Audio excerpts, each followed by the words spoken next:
दोस्तों नमस्कार। आपका हार्दिक स्वागत है आपके अपने चैनल लीगल आई में। ये अंधकार से प्रकाश की ओर चलने की व्यवस्था का चित्रण करता है। आज हम विचार करेंगे राम और राम के परिचय के बारे में। एक विद्वान ने कहा है, खुद ही को कर बुलंदना कि खुदा बंदे से पूछे, बता तेरी रजा क्या है। कितनी विचित्र बात है कि भगवान अपने भक्त से पूछे, बता तेरी क्या इच्छा है, वो पूरी करूं। नियति को भूल जाए, नेचर को ओवर रूल कर दे। ये परिस्थिति कहाँ आती है? जहां प्रेम होता है और उसको ये पहचान हो कि ये ईश्वर है भी या नहीं। और जब उसको ये पहचान हो जाए कि ये ईश्वर है, तो उसको मान ले, जान ले और धारण कर ले, तब स्थिति बदलती। रामायण काल में दो विद्वान ऐसे आते हैं जो इस व्यवस्था को बहुत अच्छी तरीके से समझाते हैं। एक आते हैं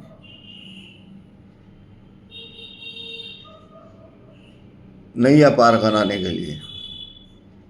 केवट, देखिए संवाद क्या है। भगवान, मैं आपको नैया पार तो करा दूंगा, लेकिन मेरी शर्त यह है कि आपकी चरण धूलि मुझे मिलनी चाहिए। आपकी चरण धूलि से पत्थर से अहिल्या बन गई है। ये पहला टेस्ट है। अपने तर्क को भी समझ रहे हैं और अपनी ज्ञान की परीक्षा भी ले रहे हैं कि भगवान है भी या नहीं। ये आपकी इच्छा है। और ये परीक्षा ली उन्होंने, और परीक्षा में पास होते ही धारणाएं बदल गई। समझ लिया कि आज अंतर्यामी आए हैं। और जब नैया पार हुई तो उन्होंने कुछ देना चाहा उसको।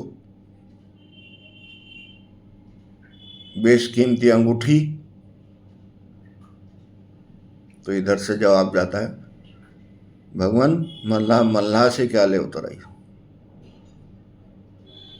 आज मैंने इस नदी से आपको पार करा दिया, कल आप भव सागर से मुझे पार उतार देना। दुनिया की आज तक की सबसे बड़ी फीस की डिमांड जो है मल्लाह ने रखी, और ईश्वर ने सहर्ष स्वीकार किया। इसको वह कहते हैं बिजनेस स्टडी। मांगे तो ऐसी चीज मांगे जो अनमोल हो। जिसका मोल हो वो चीज क्या है। दूसरे स्थान पर आते हैं हनुमान जी। हर समय समर्पित रहे, कहीं इब्बट की ही नहीं पूरे काल में। भगवान के मन में जो भी विचार उठते थे तुरंत उसको प्रभावी करते थे।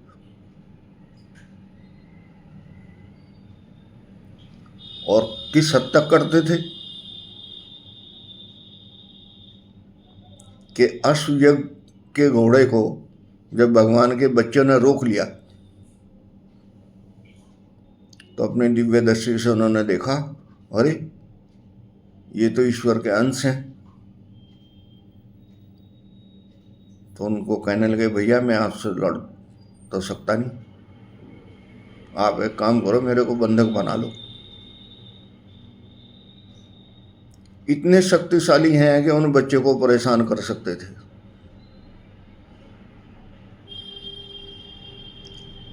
सभी देवताओं का आशीर्वाद उनके पास था,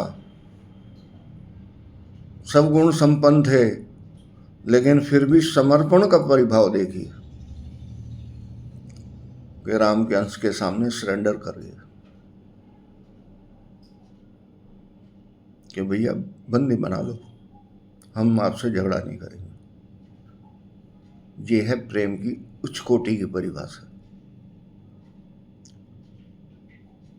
आज हम हर समय ये चाहते हैं कि मुझे ये मिल जाए, लेकिन उसके लायक पात्र हम नहीं हैं, तो मिलेगा कैसे? आज जीवन की हम मुख्य धारा से बाहर हैं। उस काल में भी ऐसे लोग हुए जिन्होंने कुछ ऐसे शब्दों का उच्चारण किया जो बड़े दुखदायी थे। जैसे कहा गया कि मैं राम नहीं हूं जो दूसरे के घर रखी हुई पत्नी को अपने यहाँ रख लूं। अग्नि परीक्षा दिलवा दी माता सीता से। एक शब्द की तो कहानी थी। जब हम ईश्वर को समर्पित हो जाएंगे तो ये शब्द हमारे अंदर कोश से ही डिलीट हो जाएंगे। हमारे कोश में ऐसे शब्द आएंगे ही नहीं। हमारे कोश में सिर्फ प्रेम, ज्ञान, ध्यान, जाप, धारणा, सेवा के भाव आएंगे। और उसका जब रसास्वादन होगा तो हमारे रोम रोम में खुशी की लहर आएगी। ऐसा स्रोत बहेगा मन मस्तिष्क में कि चमक आएगी। वो चमक क्या है? वो ईश्वर का ही तेज है।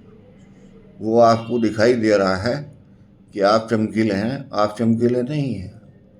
वो प्रकाश का रिफ्लेक्शन है, और वो उसका रिफ्लेक्शन आपको मानवता के उच्च कोटि के उस धरातल पर लेकर जाएगा जिस धरातल पर ईश्वर ने मनुष्य होने के बाद उम्मीद की थी कि मनुष्य होगा तो ऐसा होगा। ऐसा मेरा विचार है। नमस्कार।